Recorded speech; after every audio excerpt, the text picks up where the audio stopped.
بسم الله الرحمن الرحيم نحمده ونصلي على رسوله الكريم أما بعد فأعوذ بالله من الشيطان الرجيم بسم الله الرحمن الرحيم يا أيها الذين آمنوا لا تتخذوا اليهود والنصارى أولياء بعضهم أولياء بعض ومن يتولهم منكم فإنه منهم ان اللہ لا يهدي القوم الظالمین صدق اللہ العظیم۔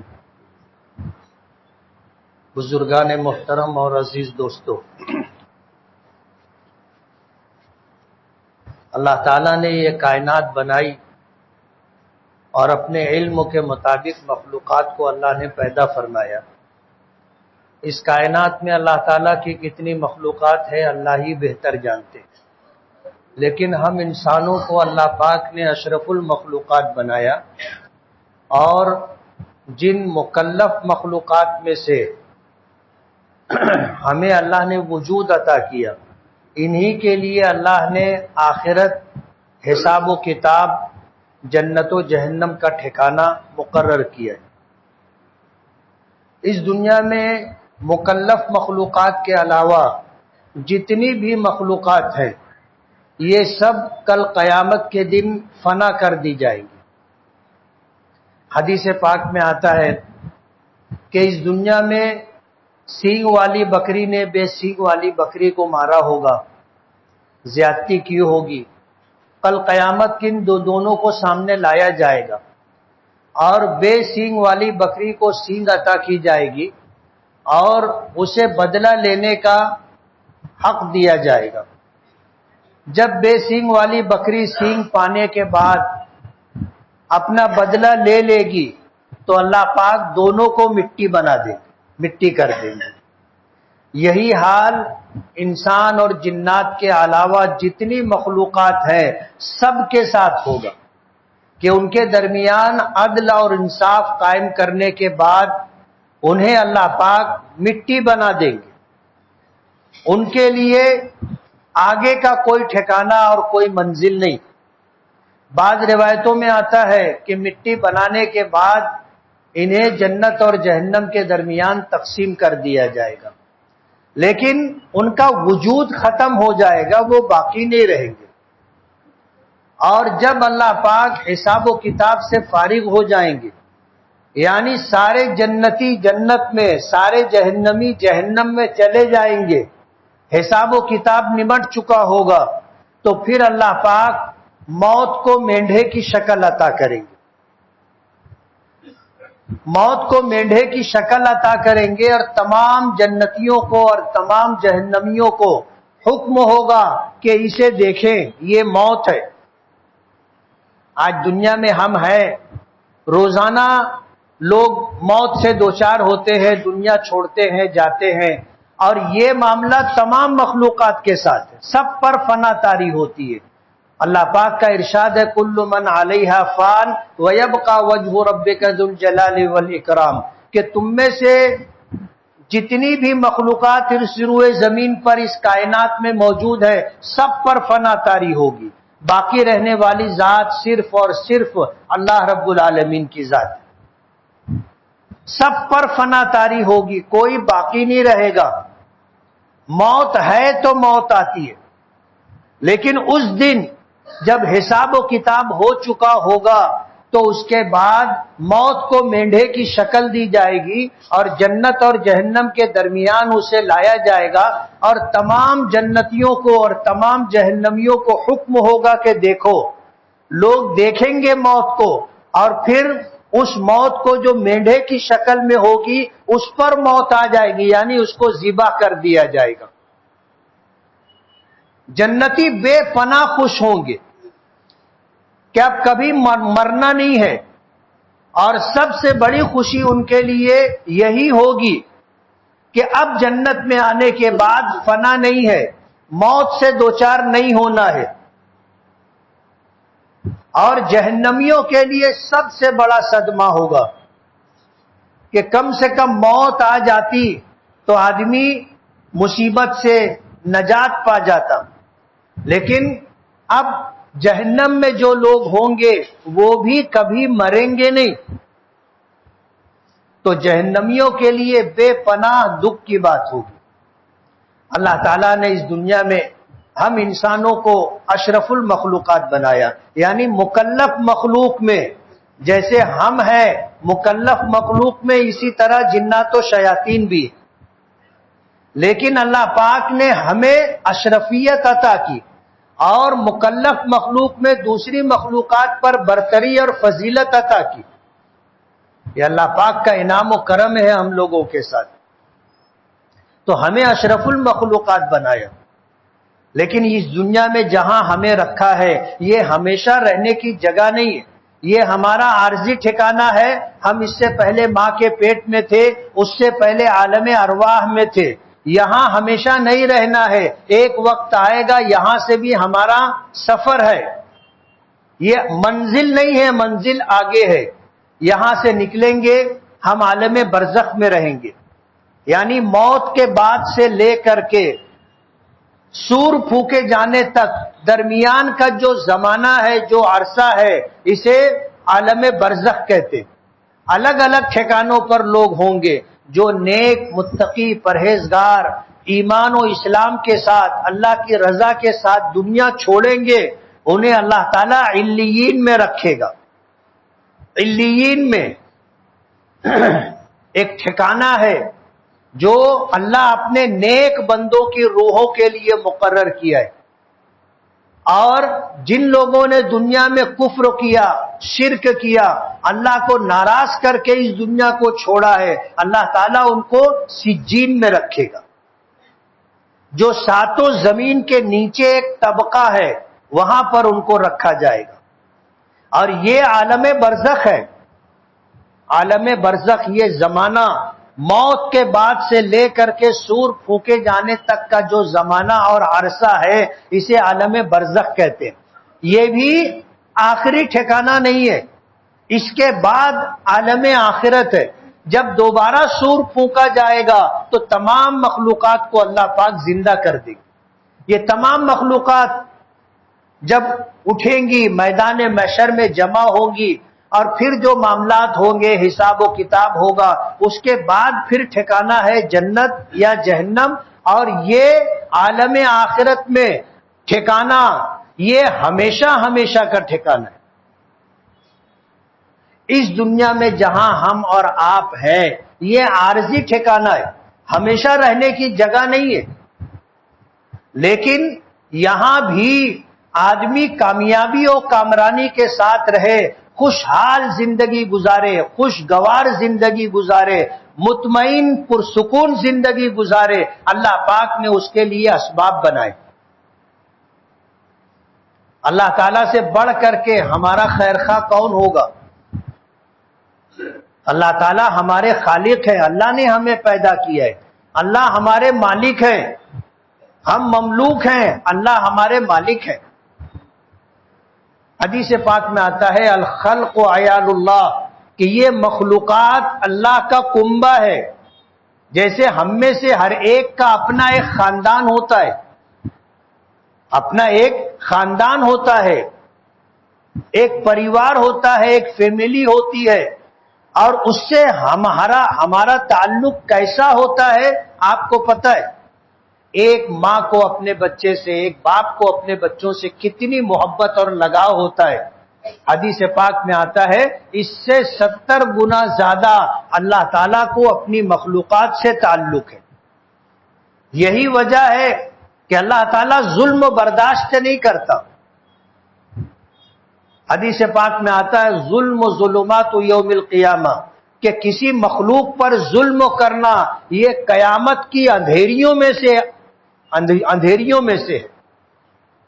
اللہ ظلم و برداشت نہیں کرتا، نہ اللہ پاک کسی پر ظلم کرتے ہیں اور نہ کسی کا دوسرے پر ظلم کرنا اللہ کو پسند ہے. یہی وجہ ہے کہ دنیا میں جتنے گناہ ہیں ان گناہوں کی سزا اللہ آخرت میں دے گی. شرک سب سے بڑا گناہ ہے، کفر سب سے بڑا گناہ ہے، لیکن اس کی سزا اللہ دنیا میں نہیں دیتے. بلکہ اللہ کا معاملہ عجیب ہے. مشرکین و کافرین کو اللہ اس دنیا میں وہ سب کچھ عطا کرتے ہیں جس سے وہ عیش کے ساتھ زندگی گزار سکے. حدیث پاک میں اسی بات کی طرف نبی کریم صلی اللہ علیہ وسلم نے اشارہ فرمایا، ان الدنیا سجن للمؤمن وجنت للکافر، کہ یہ دنیا ایمان والے کے لیے قید خانہ ہے. سجن قید خانہ اور جیل کو کہتے ہیں. یہ دنیا ایمان والوں کے لیے قید خانہ ہے اور کافروں کے لیے جنت ہے. حضور کی حدیث ہے، آپ کا فرمان مبارک ہے. تو ایمان والوں کے لیے یہ دنیا پابندیوں کے ساتھ زندگی گزارنے کی جگہ ہے. ہم میں سے کوئی آزاد نہیں ہے کہ اپنی مرضی سے کھائے، اپنی مرضی سے سوئے، اپنی مرضی سے پیے اور اپنی مرضی کے ساتھ زندگی گزارے، اپنی مرضی جو ہو وہ کرے. ہم مرضی کے مالک نہیں ہیں، ہم اللہ کے حکم کے پابند ہیں اور اسی پابندی کے ساتھ ہمیں زندگی گزارنی ہے. ظاہر بات ہے جب ہم پابندیوں کے ساتھ زندگی گزاریں گے، ہماری من مرضی نہیں ہے، ہمیں آزادی نہیں ہے، ہم جو چاہیں کریں ایسا ہمیں اختیار نہیں ہے، تو یہ دنیا ہمارے لیے قید خانہ ہے. رات آپ جلدی سو یا دیر سے سو، صبح نماز کے لیے آپ کو اٹھنا ہے. آپ مرضی کے مالک نہیں ہے کہ جب تک چاہیں سوتے رہیں. ہم اللہ کے حکم کے پابند ہیں. صبح صادق ہوگی، فجر کی نماز کے لیے ہمیں ہر حال میں اٹھنا ہے. پانچوں نمازوں کا یہی حال ہے. رمضان آئے گا، روزے رکھنا ہے. اللہ نے مال دیا ہے، صاحب نصاب بنایا ہے، سال پورا ہوگا زکوٰۃ دینی ہے. ہمیں حج کرنا ہے اگر اللہ نے ہمیں استطاعت دی ہے. ہم اپنی مرضی سے کچھ کرنا چاہیں اس کی ہمیں اجازت نہیں. تو یہ دنیا ہمارے لیے قید خانہ ہے، پابندیوں کے ساتھ زندگی گزارنے کی جگہ ہے، اور کافروں کے لیے اللہ نے اسے جنت بنایا. انہی پابندیوں کے ساتھ زندگی گزارنے میں ہم مطمئن اور پرسکون زندگی گزار سکے، کامیاب اور خوشحال زندگی گزار سکے، اس کے لیے اللہ پاک نے اسباب بنائے ہیں، ہمیں ہدایات عطا کی ہیں، ہمیں گائیڈ لائن دی گئی ہے. قرآن کریم کی جس آیت کی میں نے تلاوت کی ہے کہ اے ایمان والو یہود و نصارہ کو دوست مت بناؤ. یا ایھا الذین آمنوا لا تتخذوا الیہود والنصارى اولیاء، کہ اے ایمان والو یہودیوں کو اور عیسائیوں کو اپنا دوست مت بناؤ. بعضهم اولیاء بعض، یہ آپس میں ایک دوسرے کے دوست ہیں. آگے اللہ نے جو بات فرمائی ہے وہ یاد رکھنے کی بات ہے. فرمایا وَمَن يَتَوَلَّهُم مِّنكُمْ فَإِنَّهُ مِنْهُمْ، جو ان سے دوستی کرے گا اس کا شمار انہی لوگوں میں کیا جائے گا. وَمَن يَتَوَلَّهُم مِّنْهُمْ فَإِنَّهُ مِنْهُمْ، تم میں سے جو شخص وَمَن يَتَوَلَّهُم مِّنكُمْ، تم میں سے جو شخص ان کے ساتھ دوستی کرے گا، دلی لگاؤ تعلق اور محبت رکھے گا، فَإِنَّهُ مِنْهُمْ، وہ انہی میں شمار کیا جائے گا. ان اللہ لا يهدي القوم الظالمین، اللہ تعالیٰ ظلم کرنے والوں کو ہدایت نہیں دیتا. جب اللہ نے یہود و نصارہ سے دوستی کرنے کو منع کر دیا ہے اور یہ واضح کر دیا ہے کہ یہ تمہارے دوست تو کبھی بھی نہیں ہو سکتے، یہ آپس میں ایک دوسرے کے دوست ہیں، اس کے جاننے کے بعد اگر تم ان سے دوستی کرتے ہو تو تم بے وقوف ہو، تم اپنے آپ پر ظلم کر رہے ہو. جب تم اپنے آپ پر ظلم کر رہے ہو تو ظلم کرنے والوں کو اللہ ہدایت نہیں دیتا. یعنی ہمارے ایسا کرنے والوں کے ساتھ اللہ کی مدد نہیں ہوگی، ایسا کرنے والے کبھی سرخ رو اور کامیاب نہیں ہوں گے. اللہ نے ہماری کامیابی اور ناکامی، ہماری خوشحالی غربت، امیری، اطمینان، بے چینی، اس کے لیے اللہ نے ہمیں اسباب عطا کیے۔ آج اس دنیا میں مسلمانوں پر جو حالات ہیں، یہ حالات ہماری بدعمالیوں کی وجہ سے، یہ حالات اللہ تعالیٰ کے احکامات کو نظر انداز کرنے کی وجہ سے، یہ حالات اس وجہ سے ہیں کہ ہمارے لیے کامیابی اور کامرانی کے لیے اور ہمارے غلبے اور دبدبے کے لیے اللہ نے جو اسباب مقرر کیے تھے وہ اسباب ہم نے چھوڑ دیے۔ ہم نے وہ راستہ اختیار کر لیا جس راستے پر جانے والا کبھی کامیاب نہیں ہوگا، ناکام اور نامراد رہے گا، ہمیشہ پریشان اور بے چینیوں میں اس کا وقت گزرے گا۔ ہم نے اچھا راستہ، کامیابی کا راستہ چھوڑ کر کے ناکامی کا راستہ اور بے چینی کا راستہ ہم نے چن لیا ہے۔ حالانکہ یہ ہمارا عارضی ٹھکانہ ہے، یہ ہمیشہ رہنے کی جگہ نہیں ہے، لیکن یہ اللہ کا کرم ہے کہ اللہ چاہتا ہے کہ اس دنیا میں بھی ہم اطمینان کے ساتھ رہیں، ہم سکون کے ساتھ رہیں، ہم کامیابی کے ساتھ رہیں۔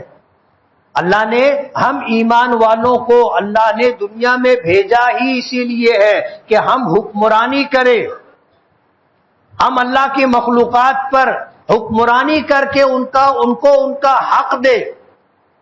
اللہ نے ہمیں اس لیے پیدا کیا، لیکن ظاہر بات ہے کہ جب ہم اللہ کے حکموں کو نظر انداز کر کے اللہ تعالیٰ کی ہدایات، کامیابی اور ناکامی کو سمجھنے کے باوجود اگر ہم نے ان اسباب کو چھوڑ دیا جو ہماری کامیابی اور کامرانی کے اسباب تھے، تو ظاہر بات ہے پھر ہمیں پریشانی ہونی ہے، اس دنیا میں ہمیں ذلت اٹھانی ہے۔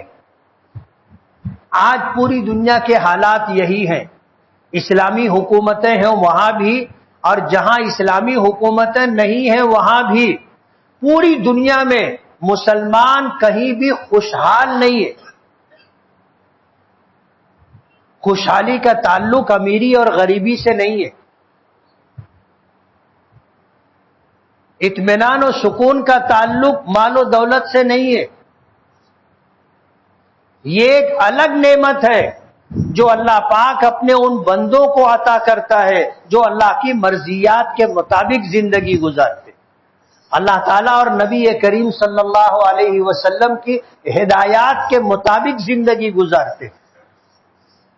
حضور پاک صلی اللہ علیہ وسلم جب مکے سے ہجرت کر کے مدینہ منورہ تشریف لے گئے تو مدینہ منورہ میں یہودی پہلے سے آباد تھے جو آپ کا انتظار کر رہے تھے۔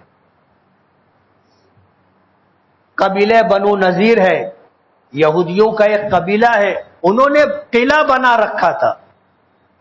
بنو قینقاع ہے، بنو قریظہ ہے، یہ یہودیوں کے بڑے بڑے قبیلے تھے، اور انہوں نے مدینے کے قرب جوار میں باقاعدہ اپنا قلعہ بنا کر کے انہوں نے رکھا تھا، اور صدیوں سے وہاں رہ رہے تھے۔ حضور پاک صلی اللہ علیہ وسلم کے تعلق سے ان کو جو جانکاری اور معلومات تھی وہ ہم سے زیادہ تھی۔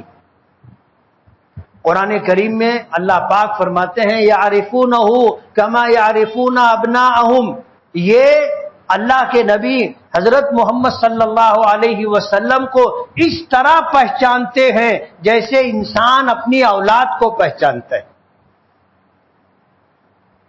ظاہر بات ہے اپنی اولاد کو ماں باپ جس طرح پہچانتے ہیں اس میں کوئی شک شبہ نہیں ہے، وہ دھوکہ کھا جائیں گے ایسا نہیں ہے۔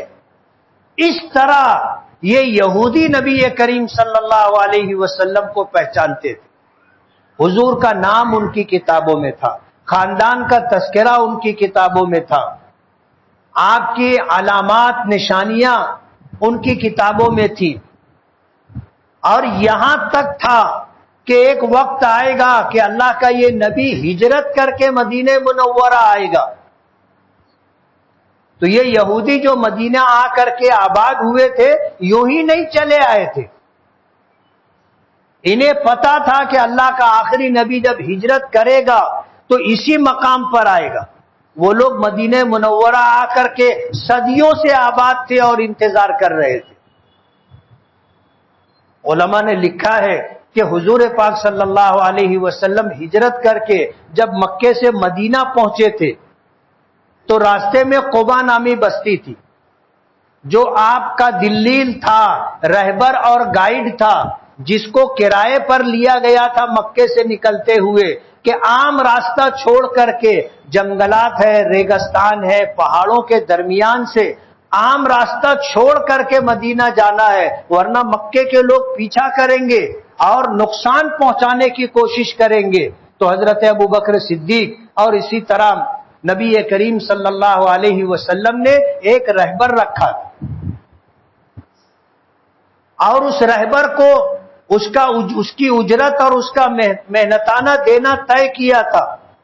اس نے نبی کریم صلی اللہ علیہ وسلم اور حضرت ابوبکر صدیق کو جو مکے سے مدینہ جانے والا راستہ تھا وہ چھوڑ کر کے جنگلوں سے، ریگستانوں سے، پہاڑوں سے ہوتے ہوئے لے کر کے وہ چل رہا تھا تاکہ مکے والے پیچھا نہ کر سکیں۔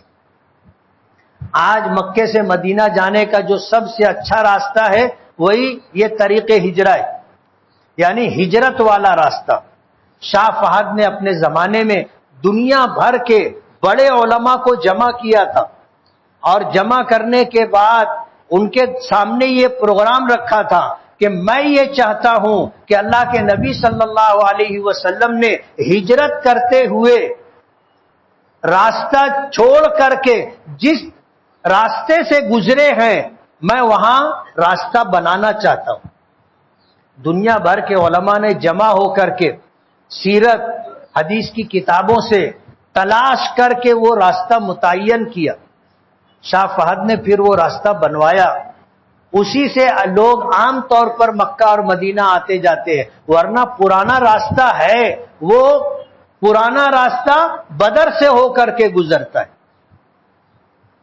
آج وہ راستہ زیر استعمال ہے، لیکن اس سے اچھا راستہ ہجرت والا راستہ بنایا گیا۔ رہبر لے کر کے آپ کو قبا بستی تک پہنچایا اور وہاں سے بتایا کہ دیکھو وہ جو نیچے بستی نظر آ رہی ہے وہ مدینہ ہے۔ آج اس مقام پر ایک بڑا سا پتھروں کا گیٹ بنا ہوا ہے، وہاں تک اس نے پہنچایا تھا۔ عبداللہ ابن اریقط نام تھا، اور اس کے بعد حضور نے قبا بستی میں قیام کیا تھا۔ حضرت کلثوم ابن حدم جو ایمان لے آئے تھے اور قبا کے سردار تھے، انہوں نے نبی کریم صلی اللہ علیہ وسلم کو اپنے گھر پر ٹھہرایا تھا۔ آپ نے مدینہ قبا میں قیام کے دوران مسجد قبا کی بنیاد رکھی تھی اور اس کی تعمیر میں بنفس نفیس خود شریک تھے، اور یہ قبلہ رخ رہے۔ حضور نے کھڑے ہو کر کے دیکھا، اللہ نے درمیان کے سارے حجابات اٹھا دیے تو قبلہ بیت اللہ آپ کو نظر آ رہا تھا۔ آپ نے مسجد کی بنیاد اور مسجد کا رخ بیت اللہ کی طرف کیا۔ 14 دن قبا میں قیام کر کے جب آپ مدینہ جانے لگے تو راستے میں آپ کی ننیحال پڑتی تھی، آپ کی ننیحال پڑتی تھی۔ قبیلے بنو زہرہ کے لوگ آباد تھے مدینے کے باہر، قبا اور مدینے کے درمیان قبیلے بنو زہرہ آباد تھا۔ آپ کی والدہ ماجدہ حضرت آمنہ قبیلے بنو زہرہ سے تعلق رکھتی تھی۔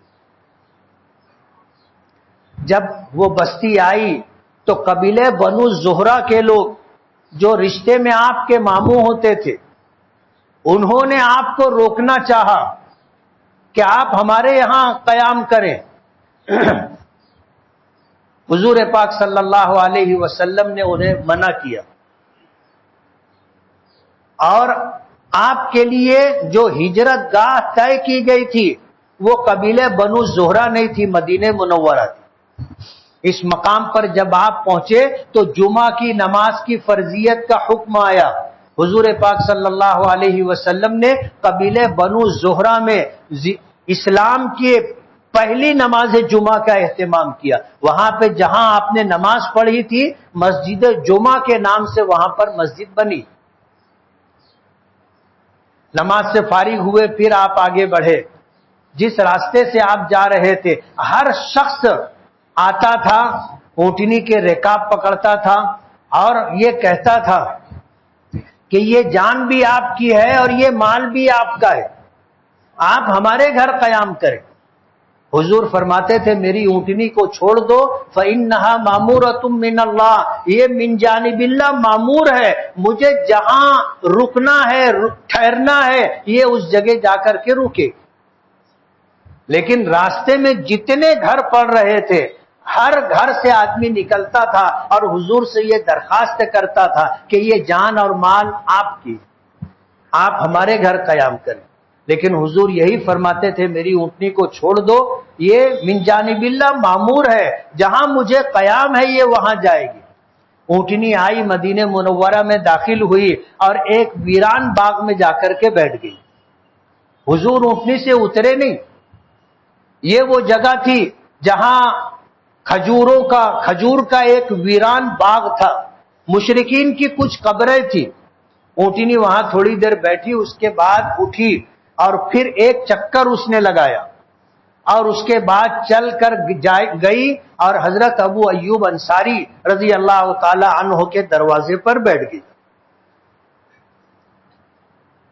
حضرت ابو ایوب انصاری رضی اللہ تعالی عنہ جس مکان میں رہ رہے تھے یہ مکان 500 سال پہلے تبا نامی بادشاہ نے نبی کریم صلی اللہ علیہ وسلم کے قیام کے لیے بنوایا تھا، 500 سال پہلے۔ توریت کے عالموں نے بتایا تھا کہ اللہ کے آخری نبی جب ہجرت کر کے آئیں گے تو اس بستی میں آئیں گے، تو اس وقت کے تبا نامی بادشاہ نے یہ مکان بنوایا تھا 500 سال پہلے۔ اور پہلی مرتبہ اونٹنی جہاں جا کے بیٹھی تھی ویران باغ میں، جب حضور ابو ایوب انصاری رضی اللہ تعالی عنہ کے مکان پر رکے تو معلوم کیا کہ یہ جگہ کس کی ملکیت ہے۔ بتایا گیا کہ 2 یتیم بچے اس کے مالک ہیں۔ حضور نے ان 2 یتیم بچوں کو ان کے سرپرستوں کے ساتھ بلایا اور کہا کہ یہ جگہ اس جگہ پر ہم اللہ کا گھر مسجد تعمیر کرنا چاہتے ہیں، آپ اسے ہمیں فروخت کر دو۔ تو ان بچوں نے اور ان کے سرپرستوں نے یہ بات کہی کہ اللہ کے رسول جب آپ کو اللہ کا گھر بنانا ہے، اپنا گھر نہیں بنانا ہے، تو ہم یہ زمین مفت میں آپ کو دیتے۔ یعنی یہ وہ پہلی پیشکش تھی جو ان 2 یتیم بچوں اور ان کے سرپرستوں نے اللہ کے گھر کے لیے اس زمین کو وقف کرنے کی پیش کی تھی۔ حضور پاک صلی اللہ علیہ وسلم نے فرمایا کہ نہیں، یہ جگہ ہم مفت نہیں لیں گے، یہ جگہ ہم خریدیں گے، میں یتیموں سے لینے کے لیے نہیں بلکہ یتیموں کو ان کا حق دلانے کے لیے آیا ہوں۔ حضرت ابو بکر صدیق کو حکم دیا، جو سرمایہ وہ مکے سے لے کر کے آئے تھے حضور نے ان سے وہ سرمایہ لیا اور اس کے بعد اس زمین کی قیمت ادا کی جہاں پر آج مسجد نبوی۔ بتانا یہ ہے مجھے کہ یہودیوں کو حضور پاک صلی اللہ علیہ وسلم کے متعلق پوری معلومات تھی، وہ حضور کو اس طرح پہچانتے تھے جیسے آدمی اپنی اولاد کو پہچانتا ہے، لیکن حسد اور عناد کی وجہ سے ایمان قبول نہیں کیا۔ کچھ لوگ خوش قسمت تھے، صاحب نصیب تھے، وہ ایمان لے آئے۔ تو یہودی مدینے کے قرب و جوار میں آ کر کے بڑے بڑے قلعے بنا کر کے آباد تھے اور حضور کی آمد کا انتظار کر رہے تھے۔ قبیلے بنو قریظہ ہے، بنو نذیر ہے، بنو قینقاع ہے، خیبر کے قلعے ہیں، یہ یہودیوں کے تھے۔ اللہ کے نبی صلی اللہ علیہ وسلم ہجرت کر کے پہنچے تو ان سے معاہدہ کیا کہ اگر ہم پر کوئی حملہ کرے گا تم ہماری مدد کرنا، اور تم پر کوئی حملہ کرے گا ہم تمہاری مدد کریں گے، اور اس شہر کی حفاظت کے لیے ہم مل جل کر کے دفاع کریں گے۔ لیکن یہودیوں نے ہمیشہ دغا بازی کی، دھوکہ دیا، اور مسلمانوں نے ہمیشہ عہد کی، ایگریمنٹ کی پابندی کی۔ ان کا یہ سلسلہ جاری تھا ساری زندگی۔ 10 سال حضور نے ان کی عہد شکنی، دھوکہ بازی، غداری کو دیکھا تو دنیا سے جاتے ہوئے آپ نے فرمایا تھا کہ اخرج الیہود من جزیرۃ العرب، کہ ان یہودیوں کو عرب سے نکال دینا۔ حضور کی وصیت میں سے ایک وصیت تھی۔ حضرت عمر فاروق کا جب دور خلافت آیا، حضرت عمر فاروق نے سب کچھ دیکھ کر کے حضور کی وصیت کو پورا کیا اور ان سب کو جلا وطن کیا کہ تم یہ جگہ چھوڑ کر کے چلے جاؤ، جو لے جا سکتے ہو لے کر کے چلے جاؤ، یہاں رہنا نہیں۔ اللہ پاک نے قیامت تک آنے والے اہل ایمان کو اس بات کا حکم دیا ہے کہ یہود و نصارہ کو اپنا دوست مت بناؤ، یہ تمہارے دوست نہیں ہیں، یہ آپس میں ایک دوسرے کے دوست ہیں، اور تم میں سے جو شخص ان کے ساتھ دوستی کرے گا اس کا شمار انہی کے ساتھ ہوگا، اور اللہ تعالیٰ ظلم کرنے والوں کو ہدایت نہیں دیتا۔ آج ہماری تباہی و بربادی کا سب سے بڑا سبب یہی ہے کہ ہم نے ان سے دوستی اور تعلقات ایسے بنا لیے ہیں کہ ہمارا آپس میں بھی وہ تعلق نہیں۔ تو ظاہر بات ہے یہ صورتحال جو آج ہم پر ہے یہ اللہ تعالیٰ کے حکم کو نظر انداز کرنے کی وجہ سے۔ اللہ تعالیٰ ہمیں عمل کی توفیق عطا فرمائے۔ وآخر دعوانا ان الحمد للہ رب العالمین۔